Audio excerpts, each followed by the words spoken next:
Welcome to the From Concealment Podcast, the show for firearm enthusiasts who like to shoot, train, carry, and compete. Get ready for some shooting and sight, firearm and accessory reviews, and of course, insight on concealed carry. And now, broadcasting from behind enemy lines in the From Concealment studio, it's Pete Mitchell and Dan Sams.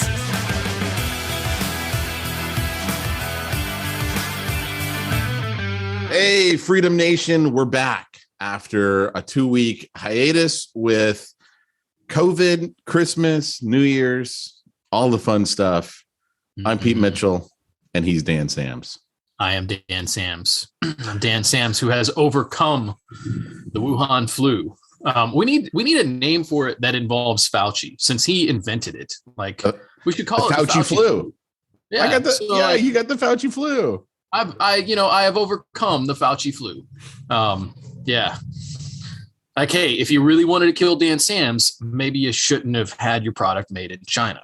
I mean, although, as we know, he tried to make it in America. Do you know about this? Like, they were doing gain of function research in, I think, a lab in North Carolina, and they got in trouble for it. And that's why he moved the operation overseas.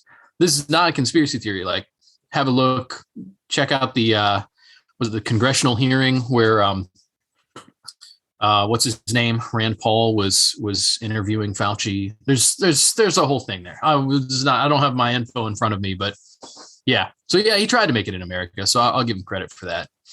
I still remember I was reading an article this last weekend. This news reporter was on some TV show, like a talk show type thing. I guess she's well known. I don't know. I don't watch regular news, so whatever. And she identified herself as a Fauci groupie. And then she went on to say, you know what? I double mask. I've had the 3 shots. The only time I'm not masked is when I'm sitting down, which kind of makes masking pointless because it's not like COVID sitting there going, I'm going to wait till you stand up, ma'am. Yeah. And then I'm coming.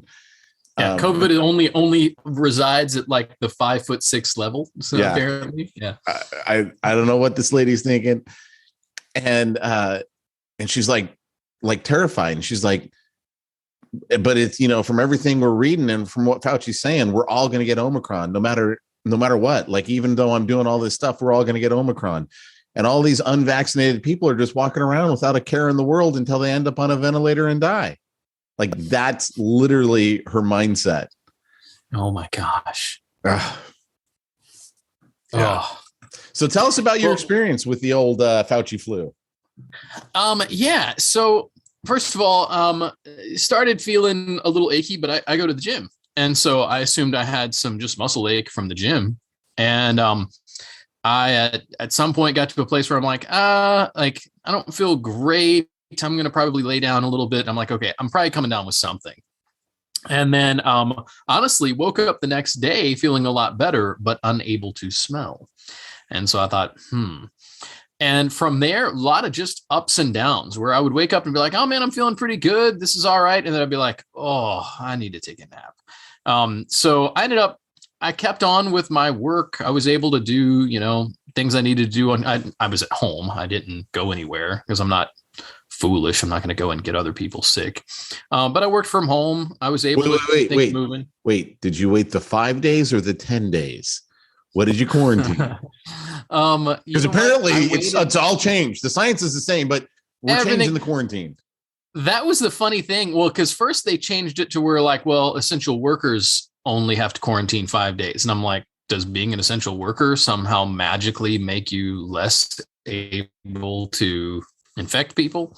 So and interestingly enough, I was laid up for about 5 days. Laid up is a strong sense for it. Like 5 days where I was feeling achy. I would take some Tylenol. I would take a nap. I would get up and do some stuff. I'd see the family a little bit, but I basically took it easy. It still sucked. I hated, the worst part for me was not being able to taste stuff. Hated that. And I would wake up just burning in my anger for Anthony Fauci designing this disease. And my wife would be like, what? Why don't you just sitting up there hating Anthony Fauci? And I'm like, don't take this away from me. Don't take this away from me. I wasn't Little Red hating Dawn. him, but I was wishing judgment upon him. I will tell you that. So yeah, man. And it kind of sucked because I was better by Christmas, but like the day before Christmas is when I'm like, okay, I'm all right. So then like my energy just wasn't 100%, like it was, but I got over it. It was good. I was ready to go and visit family right after Christmas. No problem. I didn't get anybody else sick. It was a good time. I mean, that you know of, Dan. You could have infected the world. You could have been a super spreader. All right. What's funny I got so many things I got to tell you, man. I can't give details, but I have a friend of a friend who is in a branch of military service. It keeps it as vague as I think I can get it. This information it's Space Force. Let's say it was Space Force because it's more fun that way. It wasn't Space Force. Hey, you realize the Army has a ball and the Marines have a ball and the Navy has a ball, and pretty soon there's going to be a space ball. I'm just saying. That would be great. So here's what's interesting. This guy, he's doesn't want the vax. He's in the military. So he's having to test. And of course, they're still going to make him. They have not granted any even religious exemptions. Like they're not like, there's a whole thing there. But anyway, this guy he has to test. So he's like, I'm in the back of this room where nobody's looking at me. Did I tell this story yet? No. So he's like, I'm not going to stick fake news up my nose. So he's like, nobody was watching. So I just take it out of the test thing, put it right into the sterile testing container. Never swabbed anything, never did anything with it. Just like that. It came back positive for COVID. Are you serious? Yeah. Not the first time. That's not the only circumstance that I've heard about that. So my non-tinfoil hat version of these things is my mom's an epidemiologist. So infection control is her thing. So she says, when you test asymptomatic people, you get false positives. She's like, that's just in everything. Doesn't matter if it's this or something else. Like that just happens. So could be that. But here's what's really weird to me. Like everyone I know, and not people I was engaging with, but it seemed, I should say everyone I know, a large number of people that I know that I don't see in person all got sick at the exact same time. People who lived in the same area, like it was weird. And I don't mean like, oh, it spread in a particular area over a couple of weeks. It was like suddenly the same day, a bunch of people got sick. And it's just weird to me. I'm just going to say it's weird. And so in the back of my mind, I'm like, well, probably they're just getting false positives from the tests. But then another part of me is we're testing people at record numbers, and record numbers of people are getting it at the same time. And it's just weird. So there's a little part of me, I'm like, maybe Fauci is like, my flu is not spreading fast enough. Let's put a little bit of that flu in a delivery system that you stick up your nose. I don't think that's what's happening. I'm just saying it would explain a lot. So I won't go too far in that. My little, it's not even conspiracy theory. It's just like, hey, isn't this weird? I think this is weird. What I think is funny is I had no idea that's where you were going with that story. No. Yeah. I thought he was going to be faking the positive results. But no, you actually went to, no, he wants to actually infect people. So I think the point of this, the point of making the virus was to do exactly what they're doing. I think, like, I'm just going to acknowledge, like, I don't think any of this is an accident. None of it. So, yeah. So here's the other interesting thing before I go too far off into Crazyville. Did you see Ben Shapiro's run of tweets related to COVID narrative? No. So, by the way, COVID narrative is trademarked, which I think is hilarious. Like the phrase COVID narrative is trademarked. But he does this run of tweets where he's like, it's really wild because all of a sudden, as we come closer to midterm elections, all of the narrative is changing. He's like, here are things that would have gotten you hardline banned from Twitter even 6 months ago. But here's what and they're saying, like, we shouldn't be testing the asymptomatic. And he goes through all of these things, like they're acknowledging now that the vaccinated can still spread the sickness, and Yeah. like he's going through all these Have things. you noticed how citing, the CDC said don't go on a cruise ship, which you had to be 100% vaccinated, show proof with your ID in order to go, and they're having outbreak after outbreak under, you know, these cruise ships. I brought that up to my mom this last week, and you know, she's a total believes in the coronavirus. COVIDian. Yeah, she's a COVIDian, and there was no response to that. There was no response. Yeah. Well, so then when they're like, you got to get vaccinated, you got to get vaccinated. I'm like, why would I do that if it does not work? And then the side of, man, the heart conditions that we keep running into, like, I don't think the vaccination automatically makes you die. Like, I recognize that it still serves a purpose. I'm not fundamentally against it. I don't think it's the right thing for me or my family, but I'm not fundamentally against it. But man, we are seeing some really shady stuff that sure seems to be tied directly to people getting the vaccine. And I'm like, everything has a side effect. And the fact that we're not allowed to talk about the side effects, even if they're reasonable ones, even if it's like, okay, so we got a lot more heart conditions because of this. And it could still be within a margin that's like, okay, that it's acceptable for the benefit of it. Like, but we're not even allowed to talk about it. Right. Yeah. And that's a concern. Well, then I don't know if you saw Twitter permanently banned, what's her name? The representative, who's also a doctor. And she was actually bringing up the whole thing. And she's like, we're seeing more deaths that seem to be tied to the vaccine. And she's like, and all her tweet was like, shouldn't we be looking into this? It's not that this means that you shouldn't get the vaccine ever or whatever, but shouldn't we be tracking this? And she got permanently banned from Twitter. Now, permanent from Twitter doesn't mean anything anymore because they every now and then walk that back. But yeah, it's just all very, very interesting to me. I don't know if you have any more thoughts, because I got another thought that tallies into a book I'm reading that's purely fictional that might be entertaining related. Go ahead, Pete. Well, I would just like to say, so when I had the COVID, I got a cough with mine, and that fatigue you're talking about, man, I'm telling you, it just wiped me out. I couldn't even really watch TV. I mean, I pretty much just slept all day, all night.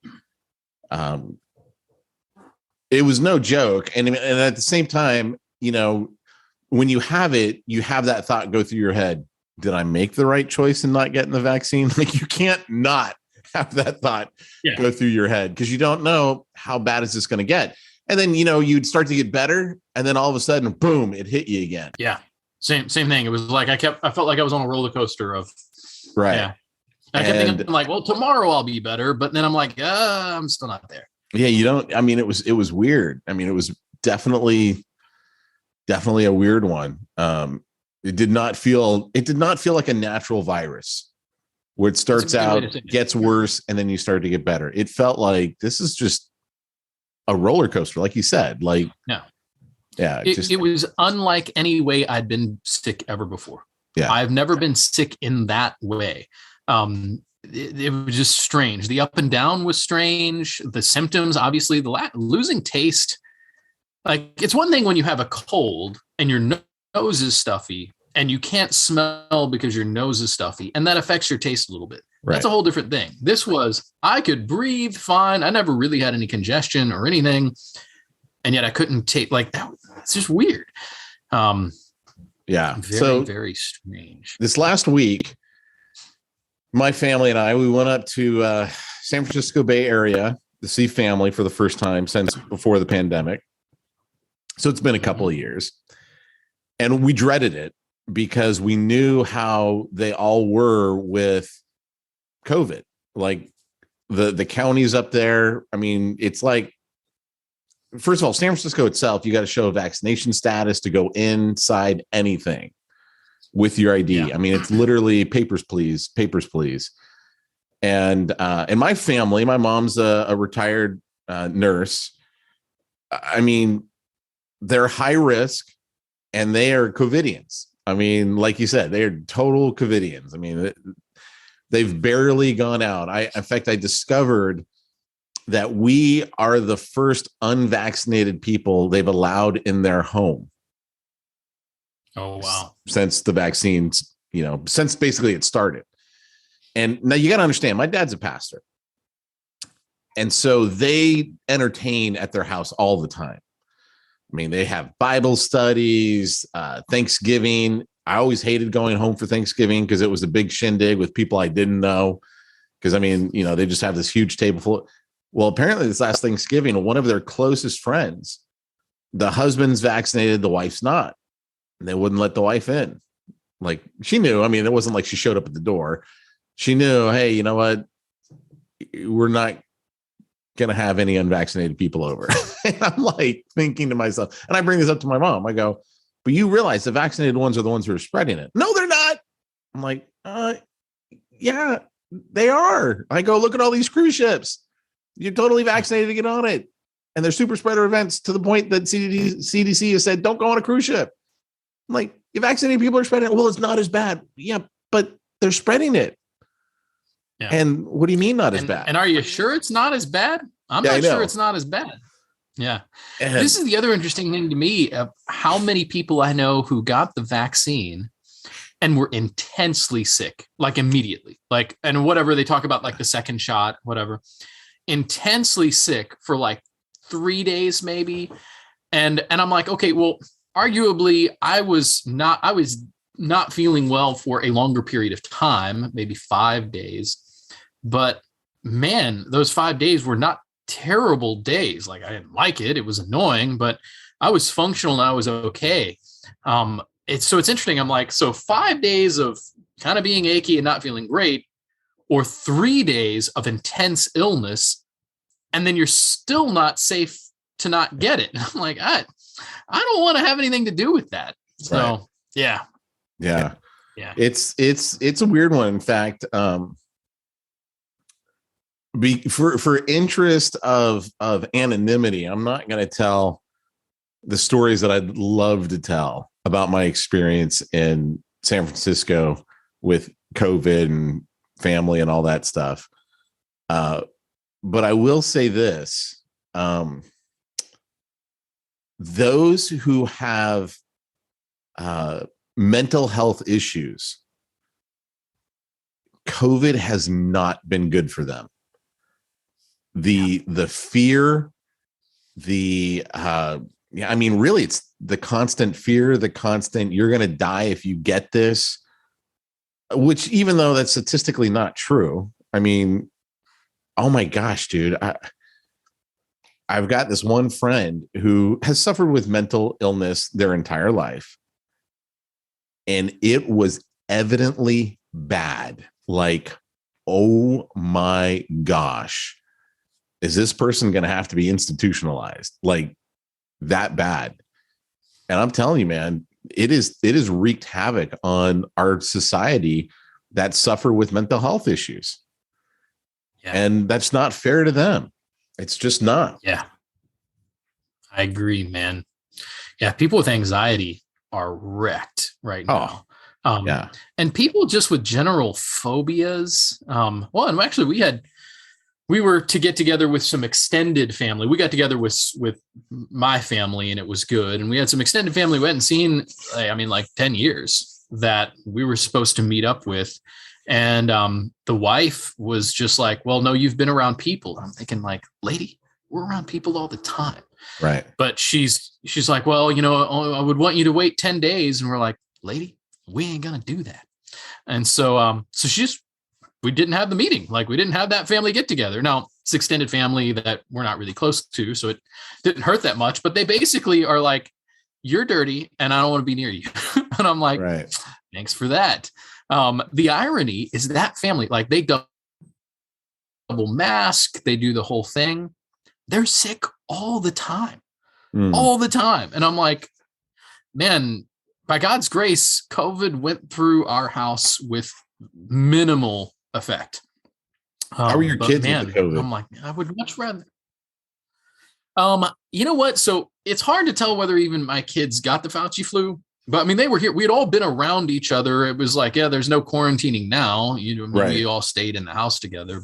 But little bit of runny nose and maybe some sore throat from one of them. So I'm like, was that even it? And and that was happening all at the same time. And my wife never showed any real symptoms at all. At some point she's like, my throat hurts a little bit. I'm a little achy. And so she was like, oh no, here it comes. And then nothing ever got worse. So I have a feeling everybody got it and it just kind of cycled through and it just hit me the hardest. Right. That's kind of where I'm assuming. My wife is an ice skater, and one of her students, the father got COVID right before we went on our trip. And so she was asking her student, she's like, how's your dad doing? Well, he's quarantined in his bedroom. He plays video games and watches Netflix all day. His food is brought to him and the tray is taken away from his room, and he's, locked in his room by himself. She goes, he's pretty much living his best life yet. I do have to say, for me, when I was laid up and I'm like, man, in fact, I wish I'd had more TV to watch, which I never say. Like, my mind wasn't sharp enough to do reading that I needed to do. Right. And I didn't have a good audiobook. So I actually watched Generation Kill on HBO Max, which is worth watching. It's kind of heavy. Watch through that, watch some of the Harry Potter movies, try to find random stuff. I actually wish I'd had some shows lined up because I just haven't had much that I've been interested in, because there were a lot of times where I'm like, I am so bored and I don't want to watch this, but my mind is not sharp enough to do my school reading. Right. And so now I found a couple of things that I'm like, I wish I'd had this when I was sick. Now I don't have time to watch it. Yeah. So I tell you, it was funny when we were walking around, technically we were in what's called San Mateo County, which is not San Francisco, right? So it's like 20 minutes south of the city, but they're all maskers up there. I mean, they had the mask mandate before our governor brought it back. Yeah. And we, of course, don't wear a mask unless we're told to. Yeah. And we were like some of the only ones. Like, we'd walk into our hotel. We stayed at an Embassy Suites, and we'd see like no one without a mask. And the only time they asked us to wear a mask is when we'd get our food, because they have the free breakfast in the morning, right? And they'd be like, could you put your mask on? Okay, fine, whatever. Give me my food. Great, take it off. And that was the only time. But we'd go into restaurant. We'd be the only ones without wearing a mask. And I think it like threw them all off. Like, here in Southern California, I know I can go into pretty much any store I want and not wear a mask, even though the governor made it statewide. It's like the employees are done. They're not going to ask you to wear a mask. They're done. Mm-hmm. And they're probably done with getting yelled at. So you see a few people in the stores like me without wearing a mask. And that's where that old meme, comes into play, where you're like, ride with me, we'll leave here together, because ride out with me. Yeah. Because, we're like the only ones not wearing a mask in this whole place. But I'm telling you, man, I literally cannot wait to get out of this state. This state is just lost its mind. It's unbelievable. The fear in people's eyes everywhere we go. Makes me concerned for my brother and his wife and his foster kids that hopefully will eventually be his kids, and my sister, because they're not far from you, and they see themselves as missionaries. There's worse. They're in LA County, which is much worse than where I live. Yeah. And so now they're with us on all this stuff. Like, they're totally with us. They're in agreement, whatever. And when I talk to them, I'm like, man, if things go really sideways, you're in the wrong state. And they're like, yeah, but like it's ministry, it's whatever. And so like, I respect that. It's cool. It's like the people that like, I know Heart Cry Missionary Society had missionaries in Afghanistan when Afghanistan fell, and they were sneaking people out, and they had people that said like, no, I think I'm going to stay. Like, I think the Lord wants me to stay. So I respect that. But I'm like, for my family, I'm like, I want you to get out. Like, praise God for your missions heart, but like, I want you to get to safety. So yeah, interesting times. Speaking of getting out, can I mention a book that I'm reading that I am loving, and I am confident that everyone in the Freedom Nation would dig? I forget where I read. I think I was looking for survivalist books, and this Going Home by A American, which I think is clearly a pseudonym. I think it's for Angry American. This came up on one of the lists. There's a whole series.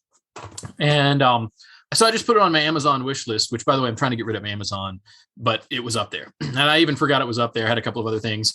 And at Christmas, we do this thing in my mom and dad's side of the family where we exchange names. And so you can give kind of a more meaningful gift to one person as opposed to like, oh, well, here's your $5, Target gift card or whatever. And so my sister got me some survival items that I had on my list. Nothing major, but it was cool. She got me this book. And so, of course, I'm disciplining myself to not, I was disciplining myself to not start on my school reading yet, just because I'm like, I need to rest my brain. And I had just read the book Storyteller by Dave Grohl, which was a lot of fun.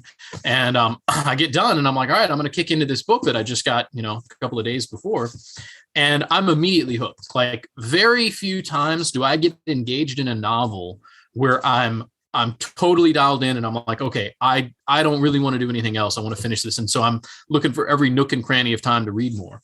Well, then I have to drive home. And so I'm like, I can't read while I'm driving. And so I found it on Libby app, which is like our audio library thing. And jumped on and listened to the audio. And man, it is awesome. So quick note on it. The guy who wrote it is clearly a knowledgeable person related to survival.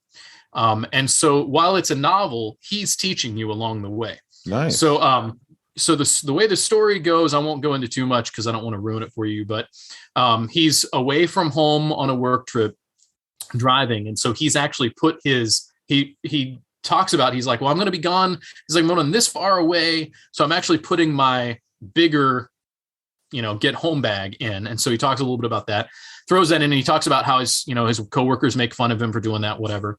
On the way home, his car quits. And then he realizes everybody's car has quit. And so turns out there's some kind of an EMP or whatever. He doesn't know what it is at the time, but he's got to hoof it home over 200 some miles in Florida, which is probably better than doing it in Montana in the winter. But he goes through, he's like, here's what I have in my bag. And he's like, here's what I had that I realized I didn't want to carry the weight in. So he's like, I left that in the truck. And like, he goes through this whole thing of what he does. And then he's just, recounting his story, and you're watching civilization kind of in some places fall apart. In some towns he goes through, they've actually gotten themselves together and they've got a little law and order through a militia, and the sheriffs organize things. And then he goes to some towns and it's complete chaos. And then it gets a little interesting because it turns out, the United States government is doing some shady things. But I will tell you, put aside that it's a survivalist, pro-gun book, it's one of the most entertaining books I have read probably in the last 5 years. So put aside everything else, it's a really exciting book. Overlap that with the fact that it's a topic of interest to us, right? And then overlap it once again with the fact that there's you're learning stuff in this book. So highly recommend it. Going Home by A. American. My understanding is there's like a 3-book series, and I think this is the first one. Highly, highly recommend it. And it will make you want to get more prep stuff, and it will make you trust the government even less.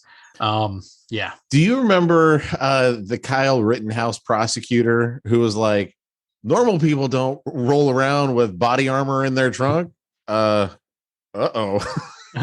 like, yeah. And so some of us said like, I don't want to be normal if that's what normal is. Well, what's funny to me is it's like, you mean you don't?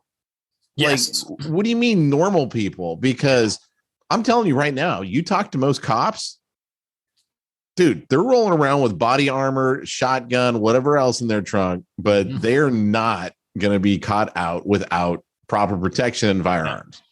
And how many hundreds of thousands of police officers are there nationwide? Come on, dude. What is normal? What are you talking about? Yeah. Yeah. So right there, then you start talking about former military people, then survivalists. Like there's actually a lot of us that carry survival gear in our vehicles. Actually gets me thinking. And one of the things that came up in this book is that he doesn't have a long gun because he's like, I get hassled in so many places for even having a gun in my vehicle in my workplace that he's like, so I don't even deal with a long gun. But it makes me think, I'm like, man, I wonder, there's probably some value. And I think some of us, have done this, but having a long gun that you keep in your vehicle for security reasons. And Yeah, I'm trying to think. With little kids, I would need a better way to secure it, but that's interesting to me. So I can't speak for anyone else, but I've got a friend who carries a Ruger PCC. I might know a little bit about that friend, and I happen to know specifically that it was a Ruger PCC that he that happens to use the same Glock mags for his concealed carry weapon. So, Perfect. Can't beat that. So, how are you on time? Because that reminds me of one last thing. So a friend of mine sent me a link to a video from Good Patriot. I don't know if you ever follow Good Patriot. She's this attractive blonde woman who does gun reviews and makes pro-freedom comments. She's not a gun bunny. She's not slutty. She actually seems to be a fairly solid Christian. So she's appropriate, but she does some gun reviews, and there's a little bit of a, from a female perspective, concept to the videos. So every now and then, I don't watch her a lot because it's not my not my target audience, right? But every now and then she'll do a gun review that's very specifically benefiting women, like a specific gun that does really well. And a friend of mine sent me this video from her where she's reviewing the CMMG. It's a Banshee. I think I think they have more than one Banshee, but I think it's a Banshee. But here's what's really interesting. It's chambered in 4.6 by 30 millimeter. So I don't know if you're familiar with 4.6. I was not, but it looks just a little smaller than a 5.7. Tiny little, and actually shaped a little bit more like a 5.56. So think more of like a shrunken 5.56. So the round itself, the bullet itself is not as big. But what's interesting is then with smaller round, you can pack 40 of those in these mags. So it's a 40 round mag, not a 30 round mag, and accurate up to about 150 yards. Obviously a short, it's an AR pistol. But what she was commenting on the video is that round, it packs punch in the same kind of concept as like a 5.7, where it's like, it's a pistol round, but it looks rifled, right? And what she was explaining is she's like, the kick is just not there, but there's still some punch to this thing. And so she, of course, immediately is like, yes, technically everything has a recoil, blah, blah, blah, blah, blah. But she's like, you really can't feel recoil on this. And so what came to mind for me is that, like, I don't really mind shooting a 5.56. Certainly less recoil is nice. And my wife doesn't really have a problem shooting a 5.56. She can handle it just fine. My daughter can handle a 5.56, but I started thinking, like, man, a 4.6 for a smaller person, maybe a teenage girl or whatever, or even just a woman or a man that's like, man, I like being able to keep this level with no issue at all. Worth looking into. So I'm intrigued by this round. I'm intrigued by the gun. It's, of course, an AR platform. Just worth checking out. I'm not making a recommendation on it. I haven't even shot one, but I was intrigued. I'm getting more and more intrigued at these new rounds that keep coming out, and thought it would be worth checking out. So letting the Freedom Nation know. Yeah, the only downside to that is, the ammo itself. You really need to start reloading, and that means you need to get all the dies and everything for that and find out how much, powder you got to put in, of what type of powder and all of that. And you're going to have to reload because in a situation where it's hit the fan, I mean, again, like we've talked about, one of the beauties of a 5.56 or 223 Wild, you're going to be able to find ammo for it. Yeah. Like 223, 5.56, you're going to find that. It's going to be a lot easier to come by. Same thing with 9mm, 45. I'd even say 40 caliber, though 40 caliber is becoming less and less common. Yeah. But I mean, that's kind of the benefit of when you have those, is you're going to be able to find it. So, just something for people to think about. That's the case. Well, that's why, even beyond caliber, it's why I'm doing almost anything I can in 9mm and 5.56/223. Right. But even me, I'm like, I've got to get myself a Glock, because I don't shoot Glocks. It's just not my thing. I'm not against them. They're good, but I like my Walthers. But I also recognize, man, everybody's got Glock mags, right? And so if it goes down, having something that fires a double stack Glock mag is going to be really handy if I need to share ammo in the same way that, man, if somebody's got, somebody's out on their 5.56 and I can just pull one off the chest rig and we've got two of us shooting instead of one, that's nice. And so you think 9mm and 5.56/223 are going to be great rounds to have, but also having the ability to use your buddy's mag, also really handy. Yeah. And, so anyway, those are my thoughts, recommendations. Just going to tell you, read Going Home by A. American. You're going to love it. If you can, get the audiobook and enjoy it that way. Read it by paper if you like that too. But man, super, super interesting. Awesome. And educational. So why don't you give Lake Erie their plug?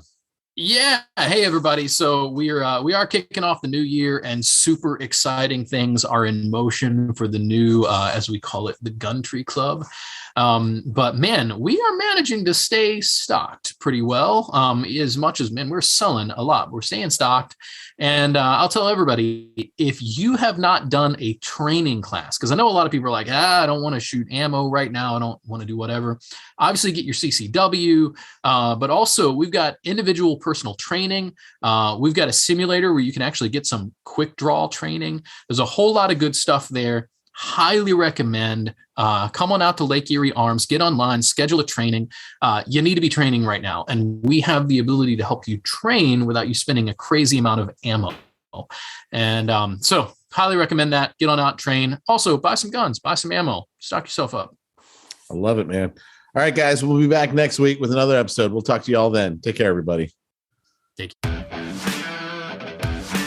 You've been listening to the From Concealment podcast with Pete Mitchell and Dan Sams. Be sure to tune in next week for more gun talk. Also, check out the From Concealment website for more shooting-related goodness at FromConcealment.com.